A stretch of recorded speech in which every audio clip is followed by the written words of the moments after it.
Hey welcome back, I am Vivek Bindra, I am an international motivational speaker. वापस आया हूं आज एक हिंदी का टॉपिक लेकर के, और आज बताऊंगा दो प्रकार के लोग होते हैं। दो प्रकार के लोग होते हैं। कुछ लोग इतिहास रटने में जीवन बिता देते हैं और कुछ लोग इतिहास रचने में जीवन बिता देते हैं। There are two kind of people in the world. Some are busy cramming the history, some are busy creating the history. किस जगह पे हैं आप? आज का फॉर्मूला है इतिहास रटना नहीं है, केवल इतिहास रचना भी है। वो कौन लोग हैं जिन्होंने इतिहास रचा, और वो कौन सा इंग्रेडिएंट, एक पावरफुल इंग्रेडिएंट जिसके कारण वो इतिहास रच पाते हैं। ध्यान दीजिएगा, मोनोमैनिकल मैडनेस। जिद्दी आदमी ही इतिहास रचता है। मेरा वीडियो आपने जरूर देखा होगा। केवल जिद्दी आदमी ही इतिहास रचता है। वो जो जिद होती है ना, उसको पालना और बड़ा करना बड़ा जरूरी है। तरीका क्या है? तरीका ये है, अपनी जिद को पालना चाहिए, अपनी जिद को बड़ा करना चाहिए। Converting anger into a resolution. जिन लोगों ने इतिहास रचा है ना, कभी ना कभी गुस्सा आया था उनको, और वो गुस्से को संकल्प में परिवर्तित कर लेते हैं। बिल फोर्ड से रतन टाटा ने भी ऐसे ही बदला लिया था। Success is the actual revenge. जानते हैं, एक बार रतन टाटा बिल फोर्ड के हेडक्वार्टर डेट्रॉइट गए थे उनको कहने के लिए कि मेरी जो Tata motor passenger vehicle division है चल नहीं रही है, मैं चाहता हूं आप इसको खरीद लो। उस दिन बिल फोर्ड ने उनकी बड़ी बेइज्जती करी थी। उस दिन उन्होंने कहा था, तेरे पे एहसान कर रहे हैं, तेरा ये टाटा मोटर पैसेंजर व्हीकल खरीद के, अगर गाड़ी बनानी नहीं आती है तो धंधे में आए क्यों थे।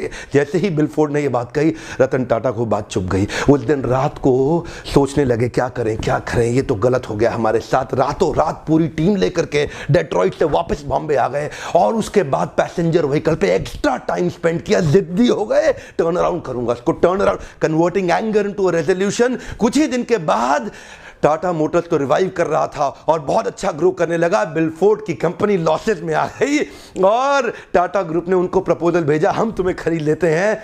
ठीक उसी प्रकार जैसे पहले बॉम्बे से डेट्रॉइट गए थे, इस बार डेट्रॉइट से पूरी टीम मुंबई आई, और आकर के मुंबई हेडक्वार्टर्स में रतन टाटा के सामने बिल फोर्ड बोले, हमारी जैगुआर लैंड रोवर आप खरीद के हम पे एहसान कर रहे हैं। सब कुछ सेम था। पिछली बार बोले थे हम तुम पे एहसान कर रहे हैं, और इस बार खुद आके कह के गए। रतन टाटा तो बिल्कुल प्रेम से उनकी गाड़ी 9600 करोड़ में खरीद गए। क्या बोले कि तुमने हमसे ये गाड़ी खरीद के हम पे एहसान किया है। बिल फोर्ड बोल के गए, केवल जिद्दी आदमी ही इतिहास रचता है। मोनोमैनिकल मैडनेस इज नीडेड। मेरा आपसे ये प्रश्न, क्या जिद है आपकी? मेरा प्रश्न पूछिए अपने आप से, चुनौती दीजिए अपने आप को, और मैं क्या चुनौती दूंगा, आप अपने आप को खुद चुनौती दीजिए। आपकी वो कौन सी एक जिद है, मोनोमैनिकल मैडनेस, वो कौन सी है? अजय देवगन की ना पिक्चर देखी थी, आता माजी सटकली। वो पिक्चर मुझे समझ में आ गई। क्या कहते हैं, आता माजी सटकली, जब तक ये सटकली नहीं होगा ना, बनेगी नहीं बात। सत्या नडेला पोस्ट ग्रेजुएशन कर रहे थे यूएस में। उनके प्रोफेसर ने एक दिन अचानक देखा स्लीपिंग बैग सुबह सुबह किसका पड़ा हुआ, तब उनको पता लगा सत्या नडेला स्पीड अप करने के लिए कई दिनों से सोए नहीं है। रात को थोड़ी देर के लिए स्लीपिंग बैग लेकर के यही लैब में लेट जाते थे, और उसके बाद उठ के फिर काम करना चालू कर देते थे। वो आज स्लीपिंग बैग पड़ा रह गया गलती से।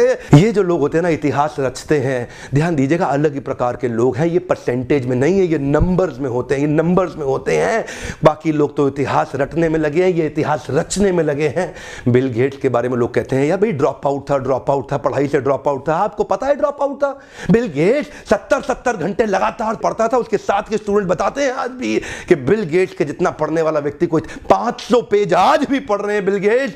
जब 3 दिन लगातार पढ़ते थे ना, सोने से पहले जूता नहीं उतारते थे, बोले उठ के वापस पहनना पड़ेगा, टाइम वेस्ट हो जाएगा। जूता पहने पहने सो जाते थे। ये जो लोग, ये इंग्रेडिएंट इनके अंदर एक है, वो क्या है? जिद आ जाती है, जिद आ जाती है। Converting anger into a resolution. करना है तो करना है, करना है तो करना है। सत्या नडेला से किसी ने ना इंटरव्यू में पूछा कि एम्प्लॉय जो माइक्रोसॉफ्ट में ज्वाइन करवाते हो, क्या देखते हो उसके अंदर? सत्या नडेला बोले, दो चीज है, एक क्लैरिटी, दूसरा एनर्जी। कम ऑन, एक क्लैरिटी, दूसरा एनर्जी। जिस आदमी के अंदर क्लैरिटी और एनर्जी होती है ना, वो इतिहास रचता है, वो सुपर स्पेशलिस्ट हो जाता है। मेजर ध्यानचंद जब हॉकी खेलते थे ना, तो लोग बार बार हॉकी को खोल के चेक करते थे, चुंबक तो नहीं है इसके अंदर, कोई मैग्नेट तो नहीं है। विश्वास ही नहीं था कि इतना बड़ा खिलाड़ी, जादूगर हॉकी का कैसे हो सकता है। ब्रूस ली जब लड़ते थे, इनफैक्ट ब्रूस ली जब हॉलीवुड के पिक्चर्स में काम करते थे, और जब वो किसी को 0.05 सेकंड के अंदर पंच मारते थे, तो उनको बाद में शूटिंग के स्लो करना पड़ता था मोशन को। लोगों को विश्वास ही नहीं था कि इतनी तेज कैसे करेगा। लगता था जैसे नकली पतली शूटिंग हुई है।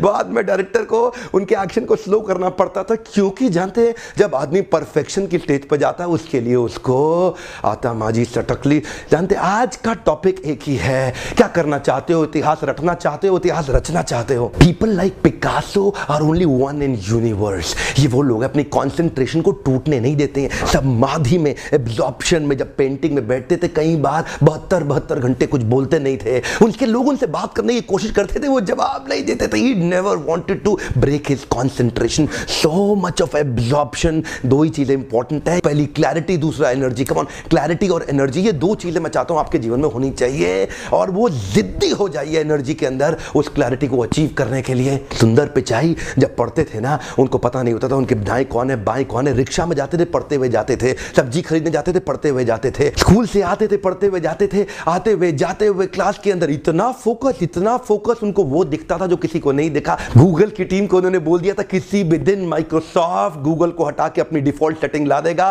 कोई नहीं माना उनकी बात, जानते हैं कोई नहीं माना। उनको इतनी क्लैरिटी थी, कुछ ही महीनों में वही हुआ। माइक्रोसॉफ्ट ने गूगल को हटा के बिंग को डिफॉल्ट सेटिंग में ले आया और पूरे गूगल के अंदर तहलका हो गया। वही दिन था जब सुंदर पिचाई का कद कंपनी के अंदर बहुत बड़ा हो गया था। जानते हैं बहुत सिंपल है, आपको क्लैरिटी और एनर्जी चाहिए जब जिद्दीपन आ जाता है। When you convert your anger into a resolution you do really well. बुंदेले हर बोलो के मुंह से हमने सुनी कहानी थी, खूब लड़ी मर्दानी वो तो झांसी वाली रानी थी।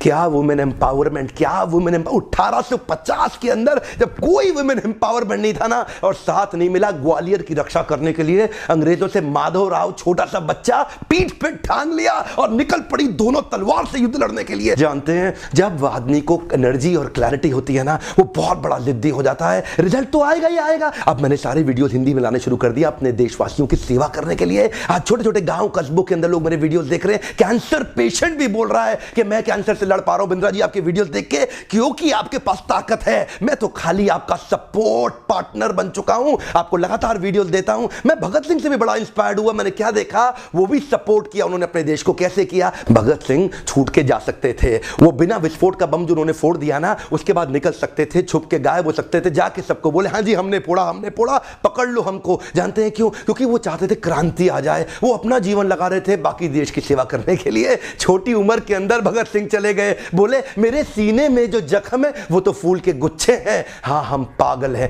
पागल ही रहने दो, केवल पागल ही अच्छे हैं। यही वो लोग जिनके अंदर थोड़ा पागलपन आ जाता है ना, इन्हीं लोग को पूरा इतिहास याद करता है। मैं आपसे पूछता हूं, आप इतिहास रटने में लगे हैं कि रचने में लगे हैं? नीचे लिखिए कौन सा इतिहास रचना चाहते हैं। आज क्लैरिटी और एनर्जी चाहिए, मैं चाहता हूं आपको वो क्लैरिटी और एनर्जी चाहिए। आज लिखिए नीचे किस चीज में आप इतिहास रचेंगे, कहां आपको क्लैरिटी और एनर्जी चाहिए, और मैं आपकी मदद लगातार करता रहूंगा। मेरा मिशन है, मैं आपको सफल बनाने के लिए ऐसे वीडियोस लगातार बनाता रहूंगा। मेरे मिशन में साथ दीजिए, दूर दूर तक इन वीडियोस को फैलाइए ताकि हिंदुस्तान के लोगों में हम वो इतिहास रचने की ताकत को बढ़ा सके। वीडियो देखने के लिए आपका बहुत बहुत धन्यवाद।